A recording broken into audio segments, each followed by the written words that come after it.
Key Performance Indicator. Cuman di sini kita pakainya OKR, ya, Objective and Key Result. Jadi setiap kuartal kita akan mereview lagi OKR-nya. Contoh misalkan yang paling gampang ya, sales misalkan ya. Divisi sales punya target 1 bulan closing misalkan 100 juta. Itu kan OKR-nya ya. Objektifnya adalah atau peningkatan sales itu. Key result-nya apa? 100 juta selama 1 bulan. Nah, tercapainya berapa? Tercapainya misalkan 80 juta. Nah, berarti poinnya dia 80%. Nanti dibandingkan dengan sales yang lain, dibandingkan dengan divisi yang lain, dan bobotnya harus, kalau bisa bobot pekerjaannya itu sama. Sales dengan marketing itu sama nggak di sini? Beda. Kalau sales itu bagian job desk-nya. Kalau sales di sini sudah ada data, dia tinggal calling, tinggal chat, tinggal macam-macam. Tapi kalau marketing dia tugasnya adalah menyediakan data itu. Berarti yang leads paling depan itu marketing dulu. Marketing baru dulu. dapat. Ini bagian sales untuk memproses. Betul. Jadi marketing itu berarti berapa SDM kalau kan setiap divisi ada sendiri-sendiri. Saat ini di sini ada berapa? Ya, efektifnya piro? Aku juga sekarang kan ini kan marketing DWKB kan. Nah, sekarang kan Chief Executive Officer kan. Nah, ini kan udah mulai bahasa di delegasi. Wah, ini kudu ono marketing berapa? Ya, menyesuaikan dengan target. Jadi target kita berapa? Kan sebelum OKR itu kan, sebelum OKR personal itu kan ada OKR perusahaan. Jadi perusahaan itu pengen punya goal berapa sih? Misalnya 100 juta. 1 juta 1 bulan. Oh, bisa nggak? Harus lihat datanya dulu. Ini orang kemampuannya berapa? Kemampuannya 10 juta, dibebani 100 juta ya gendeng. Hebat-hebatnya naik kan 25 30 tuh, artinya kalau pengen tercapai itu minimal 3 sales. Itu. Minimal 3 sales gitu. Dengan kemampuan yang sama, dengan kemampuan yang sama. Tapi kan kemampuan orang beda-beda. Berarti dasarnya tetap acuannya tetap dari penyelesaian media sebelumnya. Iya, kan kita lihat data sebelumnya. Nggak mungkin kita membebani satu key result objektif yang sangat besar yang nggak masuk akal, ya percuma. Yang sudah diterapkan di sini berapa sales, terus berapa marketing, terus targetnya seperti apa, kombinasi antara mereka. Kalau saya kan pisah-pisah ya, jadi tiap tadi ya divisi itu tadi.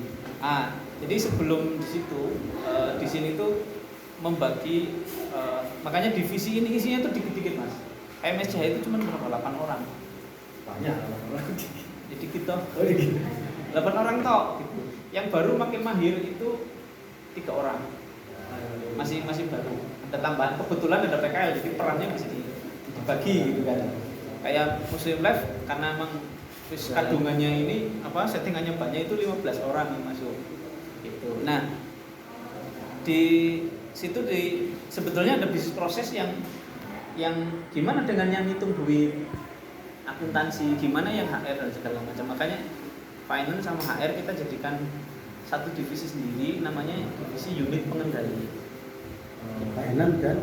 Finance, HR, GA, general istilahnya, yang umum begitulah. Bantu umum lah, itu urusan legal dan GA, general affairs lupa. General affairs. Ya, pokoknya urusan administrasi, dokumen, aset, alat. Bapak kayak Lokman, dia orang yang ngurusi kantor itu. Ya, ngurusi kantor. Aset misalkan ada, saya alatnya rusak, butuh ini baru, ngajuin ke GA. Sampai Pak Bon hitung aset ini dikasih identitas, yang ngurusi aset. Itu tadi bikin divisi sendiri ya? Gabung karena kan dia bisnis proses pendukung. Ya. Gitu. Makanya yang market di MyCH itu cuma ada 2 aja, marketing and sales sama divisi support. Nah, support itu yang melayani klien. Jadi marketing dan sales tujuannya adalah pemasukan, support tujuannya adalah kepuasan pelanggan. Tapi support juga tetap karena dia berinteraksi dengan customer, karena kan di sini kan langganan ya. Jadi di sini kan ada biaya tahunan, ada biaya bulanan kan. Nah, dia yang juga dibebani omset. Jadi supportnya juga punya beban omset. Gitu. tip pelayanannya dia seperti apa yang akhirnya juga mempengaruhi omsetnya itu. Betul. Dan kita juga kasih OKR. Jadi berapa? Misalkan retensinya harus 85% ya. Artinya pelanggan yang kembali membayar lagi itu harus minimal 85%. Gitu. Kalau kurang dari situ berarti minus nilainya dia untuk OKR-nya. Terus OKR itu nanti akhirnya dia berpengaruh ke gaji, bonus apa seperti apa? Kalau gaji enggak, karena gaji kan sudah kesepakatan. Yes. Nah nanti kalau OKR itu pencapaiannya nanti larinya ke bonus. Jadi kita bonus itu ada kuartalan. Kuartal 4 bulan. Per 3 bulan. 3 bulan. Jadi nanti masing-masing divisi punya omset berapa, kita ngambil profit, ada yang 20, ada yang 30, ada yang 15, tergantung masing-masing divisi ya. Yang sudah dewasa ya nggak gede-gede amat, kecil gitu. Yang baru ya kita apresiasi ngasih bonus yang lebih besar. Jadi dari anggaran bonus yang ada itu nanti berapa orang di situ nanti dibagi gitu. Nah kemarin kita mengambil satu ideologi gitu ya, kita gaji gak gede-gede tapi bonusnya besar, Lebih menarik ya. lebih menarik. Tapi ya nggak semua orang itu tertarik ya dengan itu. Nah kalau tahun kemarin kan bonusnya tahunan ya, bonusnya tahunan. Jadi sekali bonus itu ada yang beli tanah, ada yang beli sepeda motor dan segala macam, ada yang umroh gitu kan.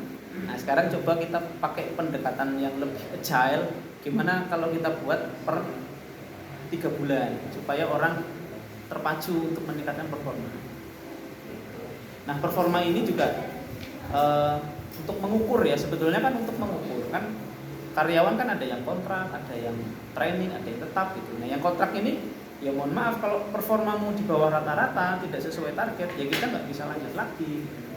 Performamu segitu kok diberikan tanggung jawab tapi tidak terpenuhi, kita lebih baik kerja sama yang siap untuk mengemban target OKR ini. Nah nanti yang performanya paling rendah, biasanya 5 terendah itu nanti akan masuk ke ruang konseling.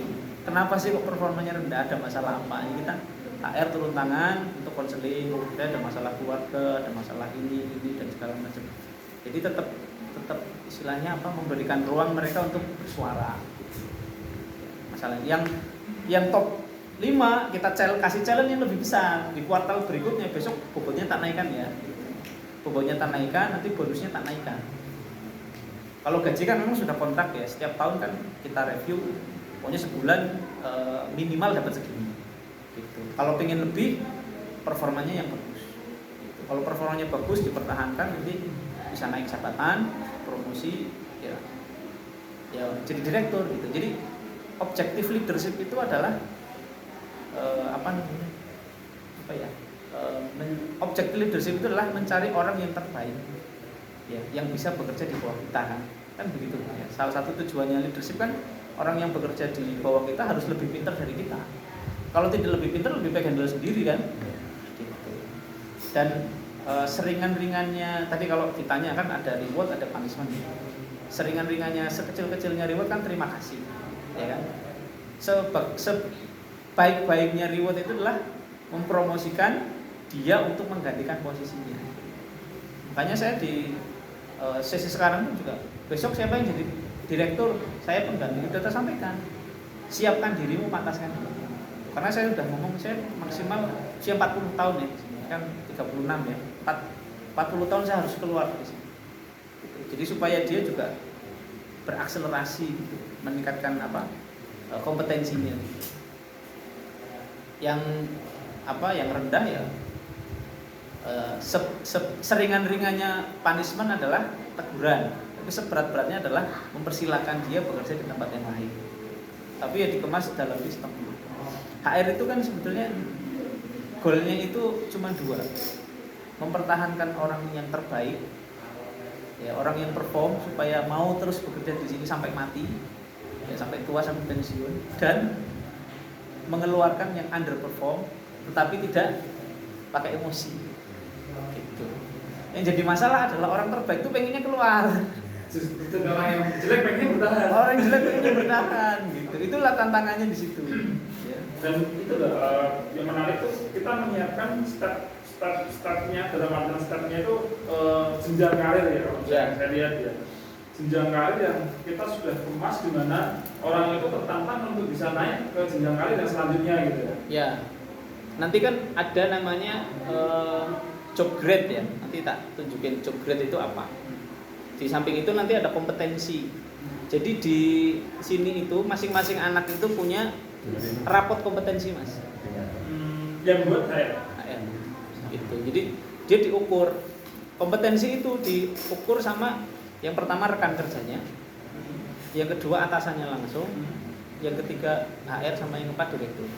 Diukur. Jadi contoh misalkan kemampuan dia di dalam presentasi berbicara di depan publik itu nilai 1 sampai 5 berapa nilainya.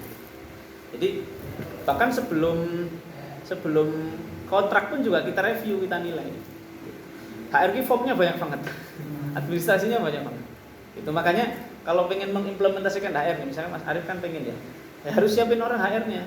Kita nggak sempet dan nggak akan bisa. Tapi awalnya sama dulu sendiri apa? Saya menyampaikan ideologinya aja. Goal kita seperti ini. Makanya cari yang orang yang udah punya pengalaman. Nggak harus pengalaman, paling tidak dia ngerti basicnya. Psikolog, terus kalau di jurusan ekonomi di situ ada namanya apa gitu. Itu ngertilah. Gitu. Nah ini performa menjadi bagian yang paling penting ya di dalam HR dan ini kerjaannya rutin, ya, kerjaannya rutin. Terus ada lagi pilar yang berikut ini learning and development system. Jadi kita punya OKR, kita punya goal itu kan ideal ya. Tapi SDM kita kan tidak semuanya ideal, ada gap kan pasti kan. Ada gap, ada kompetensi yang ya mohon maaf kadang kita berusaha nyari yang terbaik onone kuwi ya teteplah piye carane gitu kan.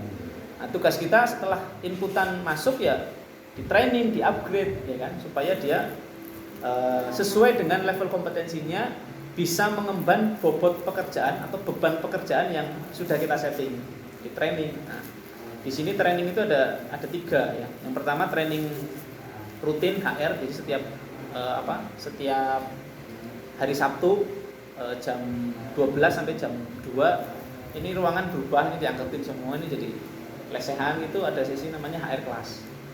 Jadi belajar tentang kurikulum kompetensi ya, kurikulum trainingnya sudah kita setting ya. Ada tentang ya hal manajemen waktu, analytical thinking, design thinking, kemudian critical thinking. Jadi thinking itu ada namanya kamus kompetensi Spencer and Spencer. Apa meneh gitu. Kamus kompetensi.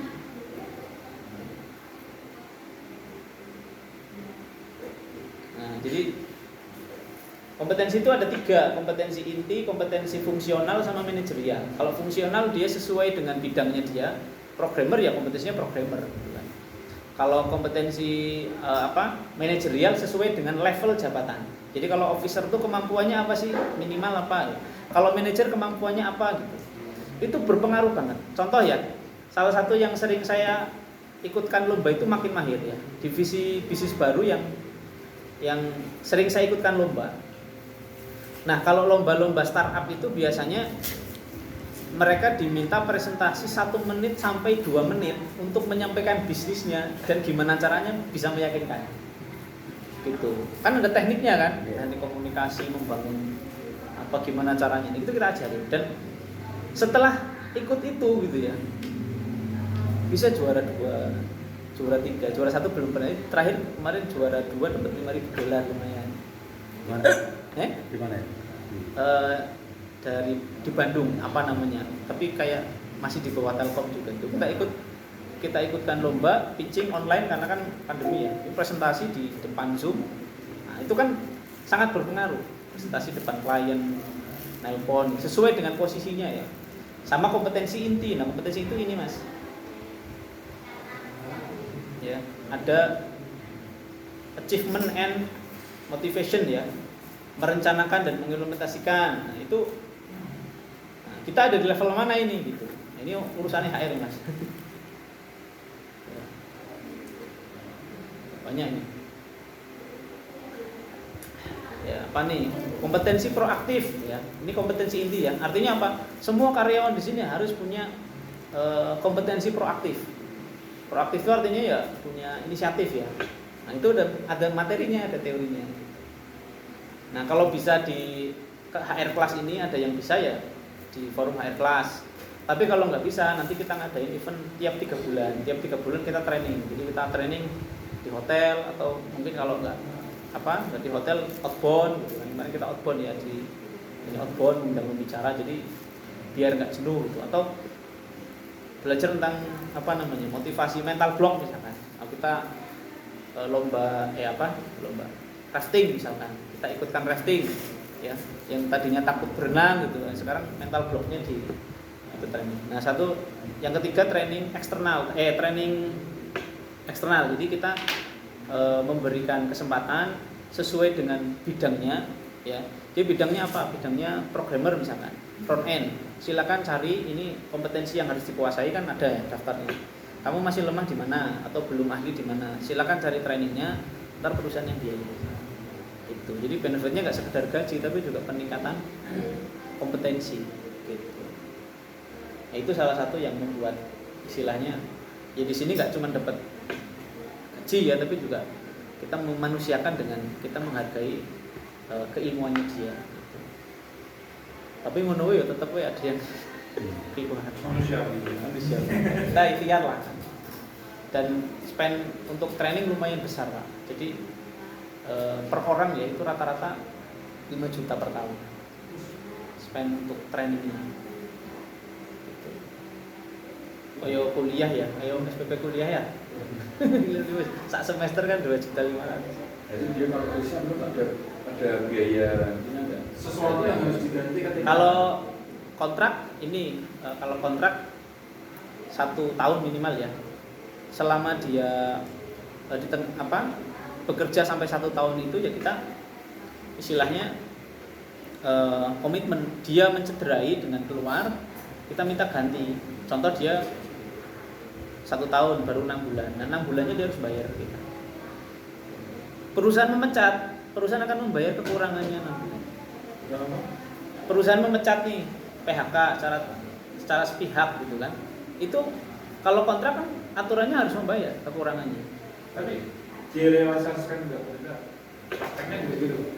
Akhirnya pada nggak ada yang mencederai. Nggak berani. Itu kan kalau karyawan itu kalau mau jadi kontrak itu kalau keluar aja. Kalau itu nanti larinya ke karyawan tetap ya. Kalau karyawan tetap itu nggak harus bayar. Tapi biasanya misal begini, dia mengundurkan diri itu ada semua di undang-undang di undang-undang sama peraturan perusahaan. Cari aja template itu. Kalau misalkan dia mengundurkan diri, perusahaan nggak ngasih apa-apa. Itu yang tetap ya.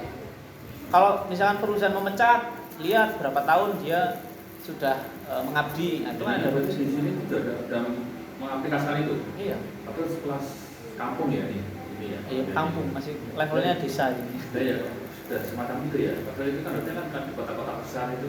Iya, mindset sih ya. Mindsetnya dulu aja kan kita ngasih tahu ke teman-teman ya kita juga ya kan menanamkan satu visi ya. Jadi visinya apa sih ya? Visinya di sini tuh membangun imperium kelas dunia.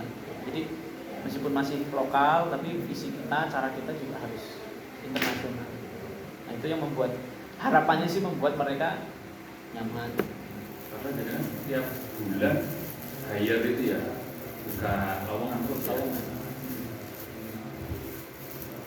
Ya lowongan sebulan ini paling 2-3 sesuai kan si ini minta nggak langsung kita ACC nanti dulu kan. HR juga sudah ngitung kebutuhannya berapa. Makanya kan ini udah nggak tempat ini udah nggak muat. Saya ya mohon doanya sebelahnya bisa dibangun lagi. Masih ada 20 meter ke sebelah. Jadi kalau mau kontraktor tuh ada yang ngajukan, ada yang ngitung sendiri gitu. Ngitung apa? Perusahaan sudah ngitung. Jadi setiap akhir tahun kan kita raker ya. Iya. Rapat kerja, kita punya goal berapa. Nanti kan dari goal itu kita harus ngapain aja sih. Kita harus ini. Masing-masing kan ada tanggung jawab ya. Tanggung jawab ini yang handle siapa? Belum ada nih. Oh berarti kita butuh orang. Gitu. Jadi kalau model itu jenengan juga digaji dong sama perusahaan? Oh iya digaji. Ya kan? Saya digaji. Semuanya digaji. Bahkan untuk misi training saja. Kalau raker itu kan harus semuanya kan berarti kan kayak semua di laporan keuangan semuanya itu kan harus beda semuanya. Kita forecast laporan kan buka semua. Oh iya. Buka. Saya forecast nih, ini goal tahun ini ya. Ini kalau tercapai, kita pakai skenario optimis, moderat, pesimis. Ya kan? Kalau goal tercapai optimis, gajimu segini, bonusmu segini, penambahan alatmu segini, trainingmu, budgetnya segini, kita bongkar semua. Nggak ada yang ditutup-tutupi. Gitu. Ya. Tapi kalau nggak tercapai, ya paling bayarmu cuma gaji toh. Dan kalau tidak tercapai performanya rendah, ya mungkin mohon maaf perusahaannya tak tutup di divisinya ya, divisinya tak tutup. Ngapain rugi kita bayari terus gitu kan? Jadi seimbang lah antara ini. Tapi secara keseluruhan sebenarnya income dan SWA ya Ngerti? Harian aja ngerti kok. online semuanya ya. Ya di divisi ini kan dashboard kita buka ya, masuk berapa hari ini gitu, kita bongkar semua. Itu semua level bisa melihat. Ya enggak lah. Kalau pemasukan bisa lihat. Ya karena juga sudah pakai dashboard di komputer, orang bisa lihat kan. Kalau pengeluaran ini yang kita nggak semua orang lihat. Pengeluaran yang dilihat ya paling punya keuangan sama HR aja. Yang unit pengendalian saya Pak. Tapi ya itu sudah pada ngerti. Jadi kan ada auditor tahunan ya. Belum sampai. Makanya kan kita memantaskan. Nah kita target. Saya ngomong sama anak-anak, bisa nggak nih dalam waktu maksimal 5 tahun ke depan kita bisa IPO. Kan budayanya, transparansi dan segala macam harus kita siapkan. Nah, ya tadi IPO nanti dampaknya apa? Ya kamu semua tak kasih saham, tak kasih persentase saham. Nah, Tadi unit pengendalian apa di sini? ya HR, keuangan, terus legal and GA, general affairs. Nah dia yang istilahnya bisa masuk ke semua. Tapi ya karena tidak ada pemasukan juga bonusnya juga dari performa yang lain gitu. Jadi kalau performanya ini rendah-rendah ya kamu bonusnya rendah gitu. Nah ini juga penting ya, learning development system. Jadi ada training rutin pekanan, training 3 bulanan, sama training sesuai dengan sesuai dengan kompetensi posisinya dia. Kemarin TikTok budgetnya 1 tahun 5 juta, tapi kemarin ikut workshop 2,5. Ya wis berarti ini sampai bulan Juni cuma 1 loh ya. Nanti bulan Juni sampai bulan Desember catatnya cuma 1, itu pun dengan budget segitu, tidak boleh lebih. Yang banyak juga yang nggak diambil gitu. Jadi merasa dia cukup ilmunya gitu, ya nggak ngambil trainingnya padahal udah kita budgetkan. Terus jadi nggak keluar ya gitu ya. Budget yang tadi nggak keluar, ya? budgetnya nggak keluar. Termasuk, nah ini yang penting nih, compensation and benefit system ya. Jadi jenengan itu berarti hitungannya jenengan itu apa posisinya? sekarang direktur. Masih direktur. Terus tadi kan jenengan kan ngomongnya kan habis apa masuk direktur, itu jenengan lemparnya ke siapa itu? Calon manajer. Jadi selain HR kelas tadi, itu ada namanya kelas calon manajer. Jadi yang manajer sekarang itu kita ada satu sesi setiap 2 minggu sekali. Itu training juga, cuman dia kurikulumnya beda. Training yang training? Ya kadang saya, kadang undang dari luar, gitu. Ya di ruangan ini nih, forumnya seperti ini, kita diskusi 1-2 jam. Kayak kemarin temanya leadership, gitu kan, tentang leadership, sama calon manajer. Karena kan manajer tanda kutip juga tidak selalu aman. Kamu juga bisa turun, bisa promosi, bisa mutasi, bisa demosi gitu kan, bisa turun jabatan. Kalau mutasi ke mutasi misalkan ke divisi yang lain. Nah, contoh Mesia kan jadi rebutan. no? Divisi Mesia itu jadi rebutan. Enggak di posisi masuk ke Mesia. Jadi karena bonusnya gede. Yang lain divisi yang baru gitu ya. Kan pemasukan belum stabil, baru nutup gaji aja paling. Nah, bonusnya rendah. Nah yang underperform itu ya misalkan di bawah nih misalnya performanya rendah, tak lempar ke divisi yang tidak basah misalnya, yang kering kerontang gitu kan, yang sana tukeran misalnya posisi itu kita sampaikan gitu. Padahal beban kerjanya sama, cuman ya itu tadi kan ada yang sudah dewasa, ada yang baru kan gitu. Nah orang-orang yang baru ini bisa kita kasih lahan baru. Muslim Life nih masih baru, nah, sekarang udah nyaman, gajinya gede-gede Muslim Life kan.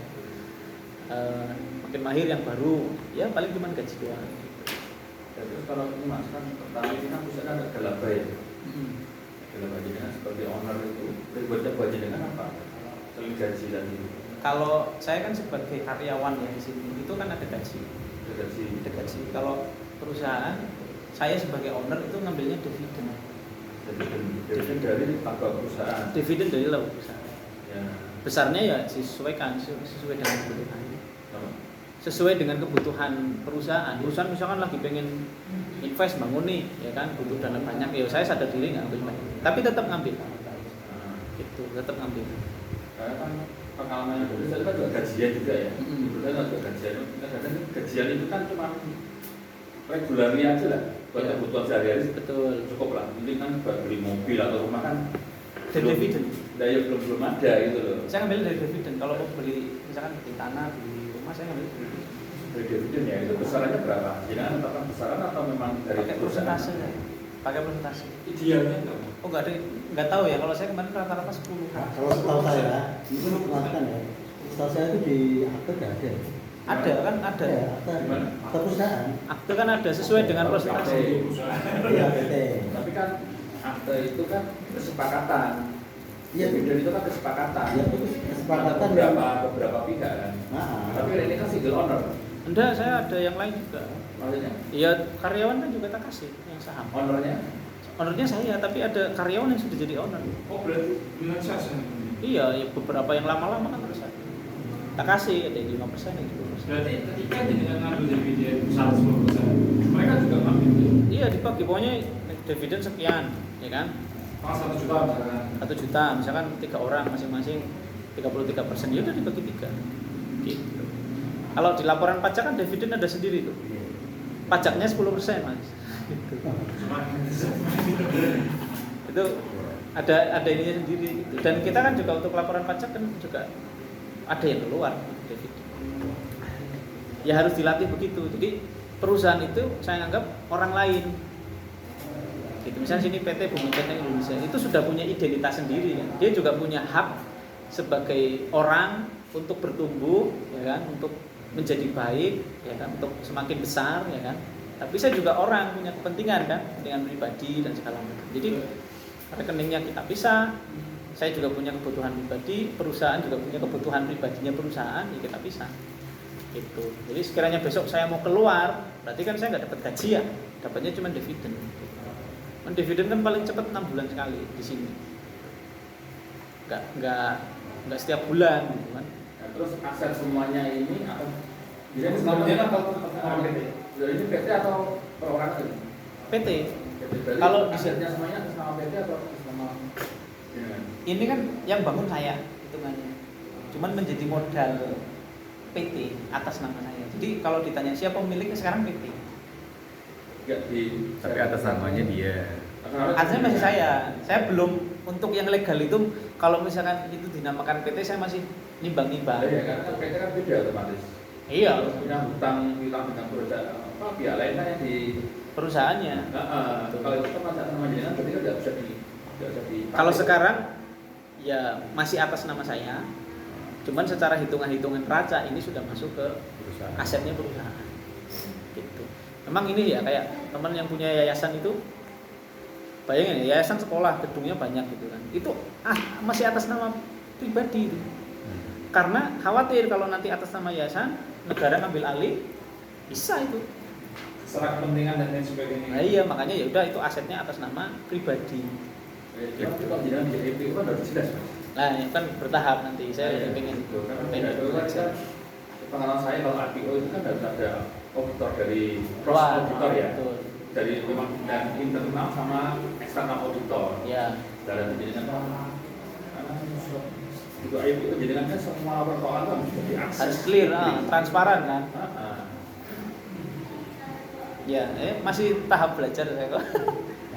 Kalau bisa gini, duluan itu tak bisa kok antara kantor sama rumah. Kemarin saya ngontrak kan, karena kantor itu asetnya PT. Ya. Tapi ketika jalan memang kita belum bisa penuh ya terpaksa nyambung dulu. Mungkin kita pro sekali, aku gajian gitu. Dan nggak mau campur aku. Nah, tapi kan namanya perusahaan yang kita dirikan naik turun. Kalau turun masa mau di profesor gitu nggak bisa, kami bisa. Tapi kalau udah bisa, ya harus bisa. Walaupun itu rumah kita yang beli, tapi kan karena dia masuk aset kantor, masuk ke PT. harusnya itu Harus masuk ke PT ya? harus. Dan kita beli sendiri di luar. Kita harus. Iya. Karena buat Ya. produksi kan ya. Nanti kan kalau misalkan itu atas pribadi menjadi sama PT, anggaplah dinilaikan saja pemodal atau owner kan seperti menyuntikkan modal baru Iya. ke perusahaan. Jadi kemarin tuh pas aku ngomong sama PT itu ditanya berapa penambahan Aset. asetnya. Ini kan di masalah semuanya. Kan biasanya berapa nambah? Berarti kan rumahnya asetnya jadi kecil. Masa PT kita nambah lagi kan nggak terasa ya. Ya, Kalau kayak asetnya perusahaan dirampok ownernya, itu Itu ya nggak bagus. bisa aja, bisa. Misalkan dia owner megang 90%, asetnya mau diambil. Iya, diambil. Kayak misalkan saya punya usaha lagi itu Mulia Bersama itu di sekolah apa? Sekolah-sekolah kan saya punya 3 toko itu. Nah, kemarin lagi butuh itu tuan mau ngambil, kita ngambil modalnya. Gitu. Saya minta modal Kak tarik sini gitu. Ada uang nggak gitu? Oh ada gitu kan. Saya minta duit buat nambah beli tanah misalkan. Tapi itu perusahaan nggak sehat ya? Itu nggak sehat. Iya, saya hanya ada mekanismenya. Oh. Berarti nanti prosentase saham saya kan berkurang. Oh, nggak sama. Iya, ngurangi saham. Nanti pada saat bagi hasil ya dikoreksi kan sahamnya. Gak apa-apa, itu boleh. Bukan merampok, ada mekanismenya. Rampok itu ya kalau nggak pakai ngomong-ngomong ya, nggak pakai ngomong sih ambil gitu kan. Ya kalau perusahaannya sendiri sih nggak apa-apa. Jadi kan ngomong pun enggak. Dan malahan ya, aku ini bojone dhewe mah. nah ya, Malah angel gua. Aku angel ini deh. Nah yang berikutnya itu compensation and benefit. Nah ini benefit itu ada yang bentuknya langsung, tidak langsung gitu ya. Ada yang uang atau dalam bentuk yang lain. Kayak training itu kan benefit ya. Tunjangan, kemarin kan lagi ribut-ribut apa tuh? JHT ya. JHT kan uang tapi tidak langsung gitu. Dan bisa dicairkan. Kalau sebelumnya kan bisa narik kapan aja itu. Nah, jadi kalau PT mungkin udah ini ya, minimal kan 3 ya produknya. Jadi jaminan kecelakaan kerja, jaminan kematian, sama jaminan hari tua kan. Jadi kalau kita punya PT ya nanti ada tuh dari BPJS tenaga kerja nyurati gitu, suruh daftarin dulu gitu kan. Dapat surat kan ya? Ada surat. Surat cinta. BPJS juga, BPJS kesehatan gitu. Nah dulu saya mikir itu beban, tapi saya sampaikan ke ini benefit gitu. Contoh misalkan BPJS kesehatan dengan gaji 2 juta misalkan ya kan, kita settingnya untuk apa? Untuk yang perhitungan rumus BPJS itu kita pakai gaji minimal, jadi nggak termasuk tunjangan, cuman gaji aja, gaji pokok ya, 2 juta misalkan. Itu kalau misalkan BPJS kesehatan itu cuman bayar 80.000, 4%. Di mana 4% itu karyawan hanya membayar 1%, 20.000. 60.000-nya dibayar sama perusahaan. Tapi dari 20.000 yang dia bayar kata dahulu potong gaji itu dia bisa mengcover satu rumah, satu keluarga. 2 orang anak ya? 2 orang anak, istri sama 2 orang anak. Padahal bayarnya cuma 20.000. Yang itu dapat kelas 2. Sementara kalau kita ikut umum berapa itu? 4 kali berapa kelas 2 berapa kali? 75. Berapa? 300.000. Sini cuma 20.000. Nah itu saya sampaikan juga benefit. Kemarin ada yang karyawan keluar ya karena underperform, keluar karena yang lama nggak ada yang baru dia pindah, nggak ada BPJS kesehatan, dia minta saya masih minta tolong di coverin dulu dong gitu. BPJS kesehatannya gitu dibayarin, jadi padahal udah gak kerja sini tapi masih atas nama di sini. Dan minumnya tetap rela. Ya nggak apa-apa gitu. Ya kita ngasih ucapan inilah apresiasi atau apa gitu. Dan meskipun juga ya kita juga selesainya ya baik-baik gitu kan, tidak ada karena fraud atau karena apa gitu. Nah benefit ini bisa macam-macam, banyak. Mas.